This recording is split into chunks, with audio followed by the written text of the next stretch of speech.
Hey guys, welcome to my YouTube channel study with देवभूमि।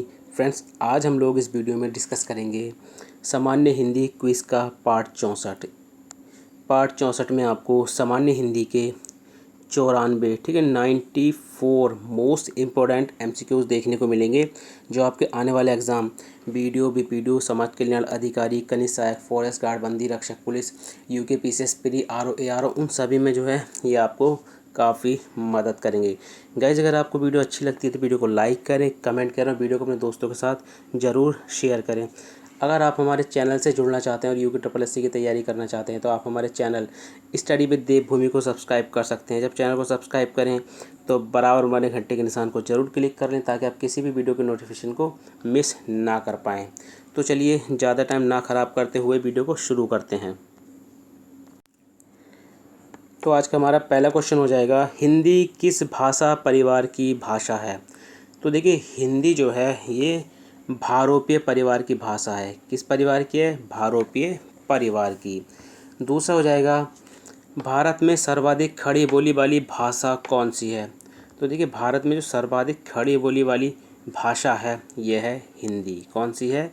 हिंदी। अगला question हो जाएगा, हिंदी भाषा का जन्म हुआ है। तो देखिए, हिंदी भाषा का जो जन्म हुआ है ये हुआ है अपभ्रंश से। किससे हुआ है? अपभ्रंश से। ठीक है। अगला हो जाएगा, निम्नलिखित में से कौन सी बोली अथवा भाषा हिंदी के अंतर्गत नहीं आती है। तो देखिए, ये तेलुगु नहीं आती है। ठीक है, तेलुगु नहीं आती है। अगला क्वेश्चन हो जाएगा, हिंदी की विशिष्ट बोली ब्रज भाषा किस रूप में सबसे अधिक प्रसिद्ध है। तो ये काव्य भाषा के रूप में जो है सर्वाधिक प्रचलित है और प्रसिद्ध है। अगला है, भारतवर्ष में हिंदी को आप किस वर्ग में रखेंगे। तो गाइस देखिए, हिंदी जो है वो राजभाषा है। ठीक है, क्या है? राजभाषा। अगला है, डुडाड़ी बोली है। तो डुडाड़ी बोली का संबंध जो है गाइस ये राजस्थानी से है, लेकिन पूर्वी राजस्थान। ठीक है, पूर्वी राजस्थानी है, पूर्वी राजस्थान से जो है डुडाड़ी बोली का संबंध है। अगला है, ब्रजबुली नाम से जानी जाती है। तो देखिए, ब्रजबुली नाम से जो जानी जाती है पुरानी बांग्ला। कौन सी जानी जाती है? पुरानी बांग्ला। अगला है, निम्नलिखित में से कौन सी भाषा देवनागरी लिपि में लिखी जाती है। तो इनमें से देवनागरी लिपि में जो लिखी जाती है गाइस, ये लिखी जाती है मराठी। कौन सी लिखी जाती है? मराठी। अगला है, एक मनई के दुई बेटवे रहीन, ओ माँ लोहरा अपने बाप से कही से, दादा धनमा जबन हमार बखरा लागत होए तबन हमका दे दे। तो यह अवतरण हिंदी की किस बोली में है। तो गाइस, ये किस बोली का है? तो यह है हमारा अवधी का। किसका है ये? अवधी का। अगला हो जाएगा, निम्नलिखित में से कौन सी भाषा संस्कृत भाषा की अपभ्रंश है। ठीक है, तो संस्कृत भाषा की अपभ्रंश इसमें से कौन सी हो जाएगी? तो ये हो जाएगी पाली। तो देखिए, इसका क्रम आपने याद रखना है। पहले तो आती है संस्कृत। ठीक है, संस्कृत से क्या आती है? पाली। पाली के बाद प्राकृत। ठीक है, प्राकृत के बाद अपभ्रंश। ठीक है, अपभ्रंश के बाद क्या आती है? अबहट। ठीक है, क्या आती है? अबहट। अबहट के बाद आती है प्राचीन हिंदी या प्रारंभिक हिंदी। तो ये क्रम भी आपको ज़रूर याद रहना चाहिए। अगला हो जाएगा, हिंदी भाषा किस लिपि में लिखी जाती है। तो देखिए, हिंदी भाषा जो लिखी जाती है ये किस लिपि में लिखी जाती है? देवनागरी में। किस में लिखी जाती है? देवनागरी में। वर्तमान हिंदी का प्रचलित रूप है। तो देखिए, वर्तमान हिंदी का जो प्रचलित रूप है यह है खड़ी बोली। क्या है? खड़ी बोली। अगला क्वेश्चन है, हिंदी भाषा की बोलियों के वर्गीकरण के आधार पर छत्तीसगढ़ी बोली है। तो देखिए, छत्तीसगढ़ी जो आती है ये किसके अंतर्गत आती है? पूर्वी हिंदी के। किसके अंतर्गत आती है? पूर्वी हिंदी के। अगला क्वेश्चन है, निम्नलिखित में से कौन सी पश्चिमी हिंदी की बोली नहीं है। तो इसमें पश्चिमी बोली की कौन सी नहीं है? देखिए, बघेली नहीं है। ठीक है, बघेली नहीं है। अगला हो जाएगा, भारतीय संविधान में किन अनुच्छेदों में राजभाषा संबंधी प्रावधानों का उल्लेख है। तो देखिए, अनुच्छेद 343 से 351 तक। ठीक है, राजभाषा से संबंधित जो है ये उल्लेख। और राजभाषा जो है ये भाग 17 में आता है। याद रखें, पूछा जाता है भाग 17 में जो है क्या आता है? राजभाषा। अगला है, दक्षिणी भारत हिंदी प्रचार सभा का मुख्यालय कहाँ पर स्थित है? तो ये कहाँ पर स्थित है गाइस? तो ये स्थित है चेन्नई में। कहाँ पर स्थित है? चेन्नई में। ठीक है, आपको चेन्नई ना मिल के क्या मिल सकता है? मद्रास भी मिल सकता है। क्या मिल सकता है आपको? मद्रास भी मिल सकता है। अगला है, हिंदी भाषा के विकास का सही अनुक्रम कौन सा है? तो देखिए ये क्वेश्चन पूछ लिया गया है, तो सब इसमें इसके हिसाब से आपको लगाना है जो ऑप्शन में है। ठीक है, तो देखिए सबसे पहले कौन सी आती है? संस्कृत। तो इसमें संस्कृत वाला ऑप्शन तो है ही नहीं। ठीक है, अब उसके बाद हम बात करते हैं, इसके बाद क्या आती है? पाली। ठीक है, पाली के बाद क्या आती है? प्राकृत। ठीक है, प्राकृत के बाद क्या आती है? अपभ्रंश। कौन सी आती है? अपभ्रंश। और अपभ्रंश के बाद क्या आती है? हिंदी। ठीक है, तो ये जो ऑप्शन है हमारा किस में है? ऑप्शन ए में। ठीक है, तो ऑप्शन ए जो है हमारा राइट हो जाएगा। अगला क्वेश्चन है, संविधान के अनुच्छेद 351 में किस विषय का वर्णन है? तो जो अनुच्छेद 351 है इसमें जो दे रखा है हिंदी के विकास के लिए निर्देश दे रखे हैं। गाइस देखिए, रिवीजन करने से इतना बड़ा फ़ायदा होता है MCQs लगाने का कि आपको जो है डायरेक्ट क्वेश्चन ये याद हो जाते हैं। ठीक है, जितना आप रिवीजन करोगे ना उतनी चीज़ें याद होती हैं। अगर आप किसी एक चीज़ को याद कर लो, जैसे अभी हाल ही में दादा साहब फाल्के पुरस्कार किसको मिला? तो रजनीकांत। ठीक है, रजनीकांत को मिला। अगर ये बात आप रिपीट करते रहेंगे ऐसे क्रम ये, तो आप इसको भूल ही नहीं सकते साल भर इस क्वेश्चन को भूल नहीं सकते। क्योंकि हम क्यों नहीं भूल सकते? क्योंकि हम उसको रिवाइज करते हैं, मन मन में याद करते हैं। जब भी हम फिल्म देखते हैं, अरे रजनीकांत की फिल्म आ रही है, इनको तो अभी दादा साहब फाल्के पुरस्कार मिला। तो आप इस तरह से ही ना चीज़ों को थोड़ा सा मतलब पकड़ रखने की कोशिश करो कि जो भी आप वर्ड देखो उसे ये सोचो कि यार इससे क्या संबंधित है। ठीक है, आपके सामने वर्ड आ गया कि 351, तो आप इससे सोच लो यार 351 से क्या क्या है। ठीक है, 351 से क्या है? तो हिंदी के विकास के लिए निर्देश दिए गए हैं। तो इस तरह से जो है ना चीज़ों को आप लाइफ में जोड़ना शुरू कर दो, तो आपके जो चीज़ है ना एकदम से याद होंगी बहुत जल्दी। ठीक है, उन चीज़ों को आप भूल नहीं पाओगे। अब जो भी आपको डेट मिलती है तो उस डेट को आप याद करने की कोशिश करो कि इस डेट पर क्या है। ठीक है, तो इस तरह से लाइफ में अपनी चीज़ों को जोड़ो तो आप एकदम से चीज़ों को नहीं भूल पाओगे। ठीक है, और वो आपको आगे तक काम करेंगी। अगला है, ब्रज भाषा है। तो देखिए ब्रज भाषा जो आती है ये किस में आती है? पश्चिमी हिंदी में। किस में आती है? पश्चिमी हिंदी में। मगही किस उपभाषा की बोली है? तो मगही आती है बिहारी के अंतर्गत। अगला है, हिंदी खड़ी बोली किस अपभ्रंश से विकसित हुई है? तो देखिए हिंदी खड़ी बोली जो ये जो हुई है ये हुई है शौरसैनी से। किससे विकसित हुई है? शौरसैनी से। अगला है, भाषा के आधार पर राज्यों की पुनः संरचना की गई थी। Very very most important question है, जीके के हिसाब से भी है और हिंदी में तो ये पूछा ही जाता है। तो कब की गई थी? 1956 में। कब की गई थी? 1956 में। अगला क्वेश्चन है, भाषाई आधार पर सर्वप्रथम किस राज्य का गठन हुआ था? ठीक है, तो किस राज्य का गठन हुआ था? तो ये हुआ था आंध्र प्रदेश का। किसका हुआ था? आंध्र प्रदेश का। अगला है, बघेली बोली का संबंध किस उपभाषा से है? तो देखिए बघेली बोली का जो संबंध है गाइस ये किससे है? तो ये है पूर्वी हिंदी से। किससे है? पूर्वी हिंदी से। अगला है, किस तिथि को हिंदी को राजभाषा बनाने का निर्णय जो है लिया गया था? देखिए जो हिंदी को राजभाषा बनाने का जो निर्णय लिया गया था गाइज ये लिया गया था 14 सितंबर 1949 को। ठीक है, तो सी ऑप्शन जो है हमारा राइट हो जाएगा। भारतीय संविधान में हिंदी भाषा को मान्यता कब प्रदान की गई थी? तो ये की गई थी 14 सितंबर 1949 में। ठीक है, दोनों ही क्वेश्चन देखिए अलग तरीके से पूछा और इसका आंसर क्या है? सेम ही है। अगला है, हिंदी आकृति की दृष्टि से निम्नलिखित में से किस प्रकार की भाषा है? तो ये किस प्रकार की भाषा है गाइज? ये किस प्रकार की है ये वाली? ठीक है, तो हमारी हिंदी किस तरह की है? श्लिष्ट। ठीक है, श्लिष्ट जो होती है। ठीक है, क्या कौन सी हो जाएगी गाइज? ये श्लिष्ट। ठीक है, श्लिष्ट योगात्मक। और इसको आप याद रखेंगे, इस तरह के क्वेश्चन पूछे जाते हैं। अगला है, कन्नड़ का संबंध किस परिवार से है? ठीक है, तो कन्नड़ का जो संबंध है ये किस परिवार से है गाइज? तो ये है द्रविड़ भाषा परिवार से। अगला है, हिंदी की आदि जननी क्या है? तो देखिए हिंदी की जो आदि जननी है ये संस्कृत है। ठीक है, संस्कृत से पाली, पाली से प्राकृत, प्राकृत से अपभ्रंश, अपभ्रंश से अभट, अभट से प्राचीन हिंदी या प्रारंभिक हिंदी। तो ये आपको क्रम याद भी होना चाहिए क्योंकि यहाँ से डायरेक्ट क्वेश्चन बनता है। अगला है हिंदी भाषा की कितनी विख्यात बोलियाँ हैं। तो देखिए हिंदी भाषा की जो विख्यात बोलियाँ हैं गाइज, ये कितनी हैं? 5। ठीक है, कितनी हैं? 5।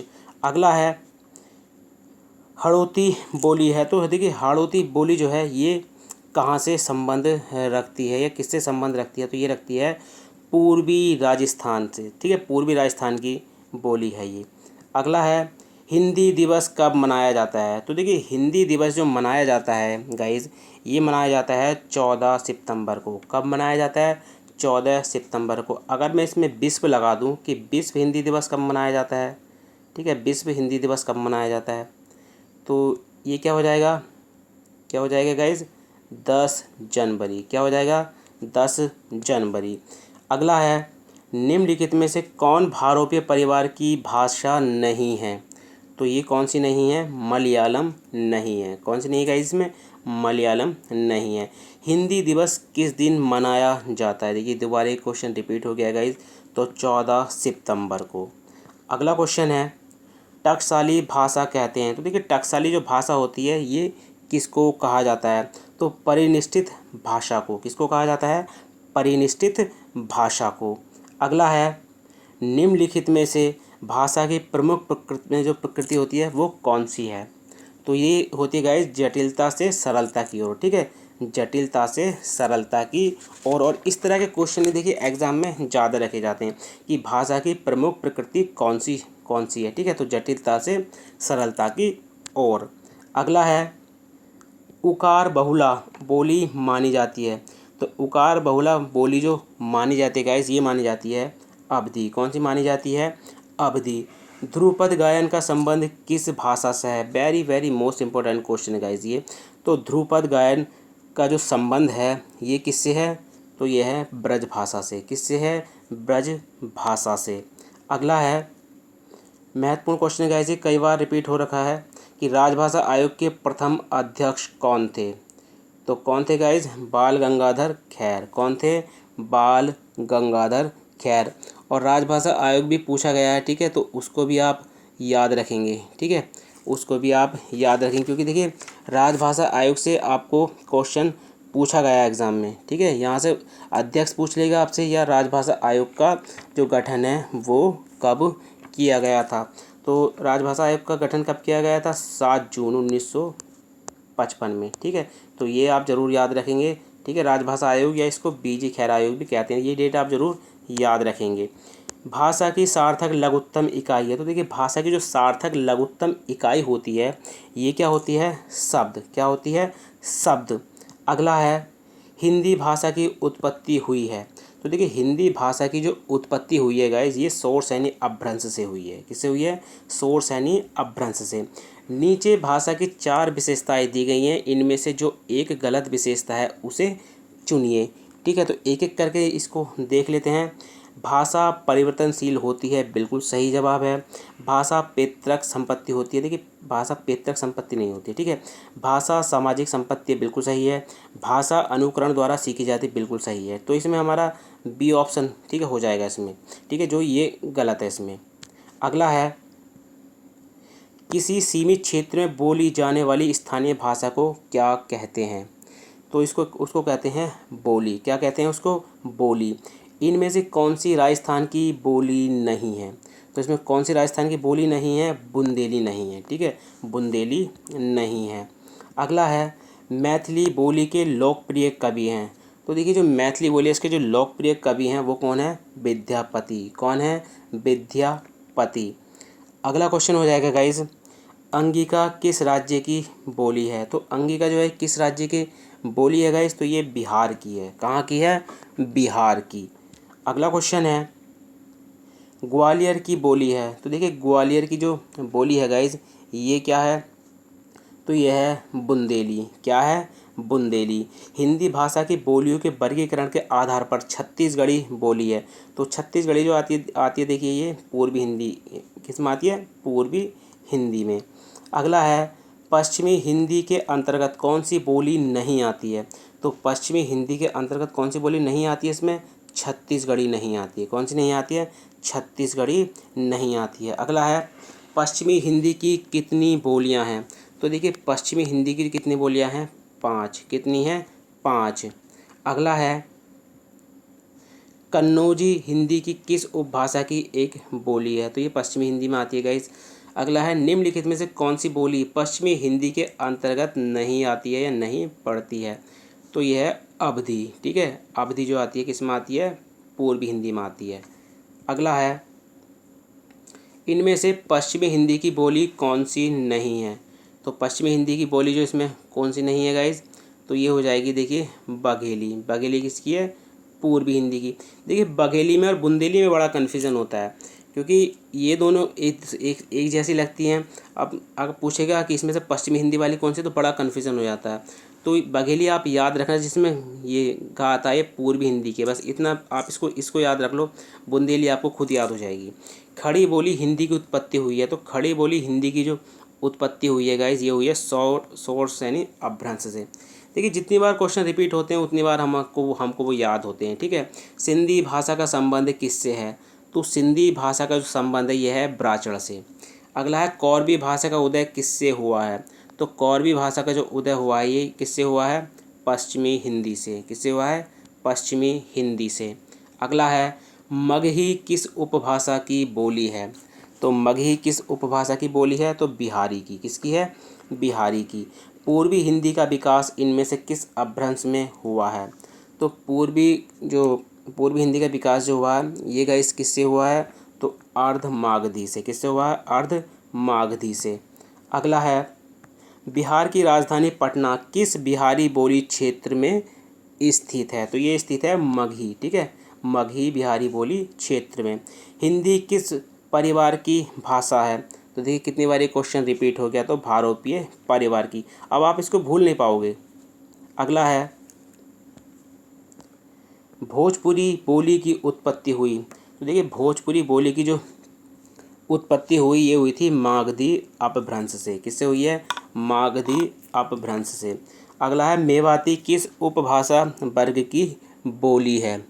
तो यह है गाइज राजस्थानी हिंदी। ठीक है, अगला क्वेश्चन हो जाएगा हरियाणवी या बांगरू बोली किस अपभ्रंश से विकसित हुई है? तो ये हुई है पश्चिमोत्तरी शौरसेनी अपभ्रंश से। ठीक है, तो हरियाणवी या बांगरू बोली जो है किस अपभ्रंश से विकसित हुई है? पश्चिमी उत्तरी शौरसेनी अपभ्रंश से। अगला है कर्ता के साथ न, ठीक है, का प्रयोग ना होना किस उपभाषा की प्रमुख विशेषता है? तो ये किसकी विशेषता है? राजस्थानी हिंदी की। ठीक है, कर्ता के साथ न का प्रयोग ना होना किस उपभाषा की प्रमुख विशेषता है? राजस्थानी हिंदी की।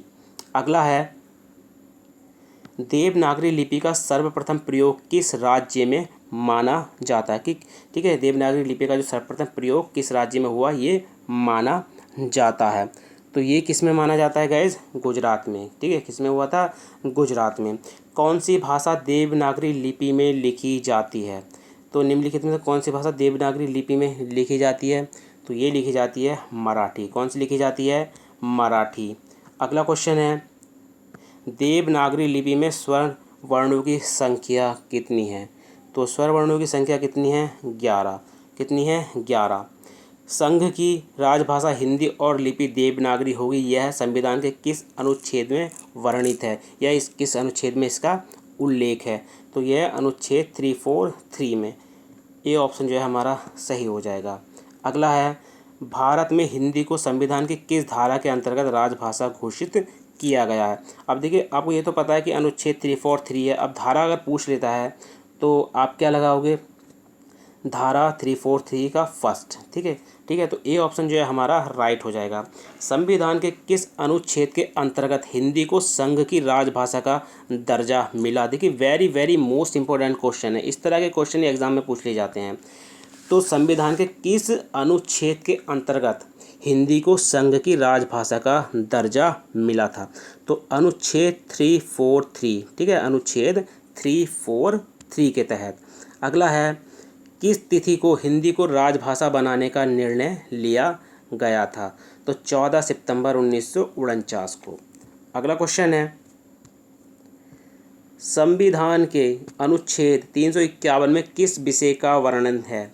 तो देखिए हिंदी भाषा के विकास संबंधित निर्देश जो दिए गए ये किस में दिए गए हैं? अनुच्छेद 351 में। ठीक है, तो डी ऑप्शन जो है इसका हमारा राइट हो जाएगा। अगला क्वेश्चन है, देवनागरी लिपि का विकास माना जाता है। तो देखिए देवनागरी लिपि का जो विकास माना जाता है ये किससे माना जाता है? ब्राह्मी से। किससे? ब्राह्मी लिपि से। अगला हो जाएगा, देवनागरी लिपि का विकास किससे हुआ है? तो देवनागरी लिपि का विकास गाइस किससे हुआ है? ब्राह्मी से। अगला है, देवनागरी लिपि का विकास किससे हुआ? देखिए 3 बार एक ही क्वेश्चन रिपीट हो गया। ठीक है, 3 ही बार एक बार कोई एक क्वेश्चन तो ब्राह्मी से, तो 3 बार ये क्वेश्चन रिपीट हो गया एक ही। देवनागरी लिपि की सबसे बड़ी विशेषता है। तो देखिए जो देवनागरी लिपि है उसकी जो सबसे बड़ी विशेषता है गाइस क्या है? कि सर्वाधिक वैज्ञानिक लिपि होना, एक ध्वनि के लिए एक संकेत होना। ठीक है, तो डी ऑप्शन जो है हमारा राइट हो जाएगा। अगला क्वेश्चन है, निम्नलिखित में से कौन, ठीक है, निम्नलिखित में से कौन विशेषता देवनागरी में नहीं है? तो गाइस एक एक करके देख लेते हैं कौन सी विशेषता नहीं है। तो इसमें जैसा उच्चारण होता है वैसा ही लिखा जाता है, बिल्कुल सही है ये। इसमें एक ध्वनि के लिए एक ही प्रतीक है, बिल्कुल सही है। इसमें सिरोरेखा का प्रयोग महत्वपूर्ण है। ठीक है, तो ये भी सिरोरेखा गाइस क्या होती है? जैसे मैंने ये लिखा पानी, ठीक है, ये पानी लिखा, अब इसको ऐसे छोड़ दूंगा तो ये अच्छा नहीं लगेगा। अब इसके ऊपर ये जो हम ये मात्रा ऊपर ये जो डंडा खींचते हैं ये लंबा सा, ठीक है, तो इसको बोलते हैं सिरोरेखा। क्या बोलते हैं इसको? सिरोरेखा। तो याद रखेंगे। ठीक है, ये जो ऊपर वाला ये लाइनिंग होती है इसको क्या बोलते हैं? सिरोरेखा।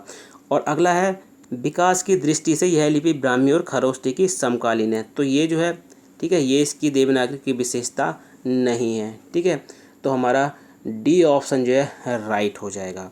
अगला क्वेश्चन है, देवनागरी लिपि मूलतः क्या है? तो देवनागरी लिपि जो है गाइस ये कैसी है? अक्षरात्मक लिपि है। किस तरह की लिपि है? अक्षरात्मक लिपि है। अगला है, उत्तर प्रदेश सरकार द्वारा गठित लिपि सुधार परिषद की 28-29 नवंबर 1953 को हुई बैठक की अध्यक्षता किसने की थी? ठीक है, तो ये किसने की थी गाइस? तत्कालीन उपराष्ट्रपति डॉक्टर सर्वपल्ली राधाकृष्णन ने। अगला क्वेश्चन बस यहाँ से इतना याद रखने है कि लिपि सुधार परिषद का जो प्रथम बैठक हुई थी वो कब हुई थी। ठीक है, क्योंकि ये क्वेश्चन काफ़ी महत्वपूर्ण हो जाता है।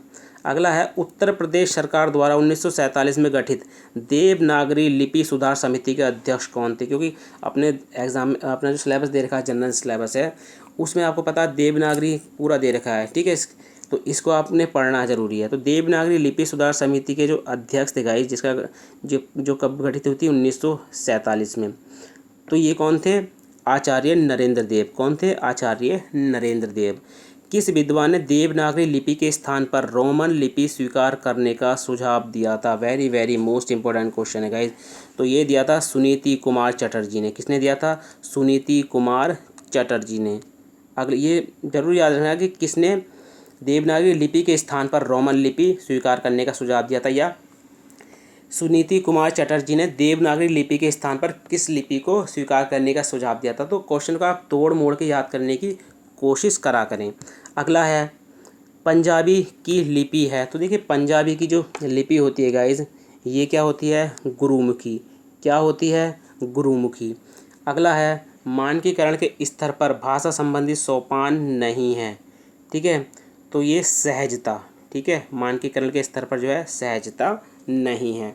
अगला है, राजा शिव प्रसाद। ठीक है, राजा शिव प्रसाद को क्या कहा जाता है? सितारे हिंद ने किन 5 अरबी फारसी ध्वनियों के लिए चिन्हों के नीचे नुक्ता लगाने का कार्य किया है? उन ध्वनियों को छोड़कर अन्य ध्वनियों की पहचान करें। तो इसमें गाइज एक ही हो जाएगी डी। ठीक है, क्या हो जाएगी? डी। अब देखिए का के आगे भी एक नुक्ता लगा हुआ, खा के भी, फ ग। ठीक है, ये इस तरह से जो लिखते हैं ग, और यहाँ पर जिस तरह से जो बिंदी लगाते हैं इसको क्या बोलते हैं? नुक्ता। अगला है, देवनागरी लिपि में किए गए सुधार से संबंधित बाल गंगाधर तिलक द्वारा सुझाए गए फॉन्ट का क्या नाम था? तो गाइज इनके फॉन्ट का जो नाम था वो इन्हीं के नाम पर था, तिलक फॉन्ट। क्या था? तिलक फॉन्ट। अगला क्वेश्चन है, श्याम सुंदर दास ने पंचमा अक्षर के बदले किसके प्रयोग का सुझाव दिया था? तो ये थे अनुस्वर का। ठीक है, अनुस्वर का जो है सुझाव दिया था। अगला है, मानक देवनागरी वर्णमाला किस वर्ष प्रकाशित हुई थी? तो ये जो मानक देवनागरी वर्णमाला प्रकाशित हुई थी, ये हुई थी 1966 में। कब हुई थी? 1966 में। हिंदी वर्तनी का मानकीकरण किस वर्ष में प्रकाशित हुआ था? देखिए, हिंदी वर्तनी का जो मानकीकरण प्रकाशित हुआ था, ये जो हुआ था 1967 में हुआ था। कब हुआ था? 1967 में हुआ था। अगला क्वेश्चन है,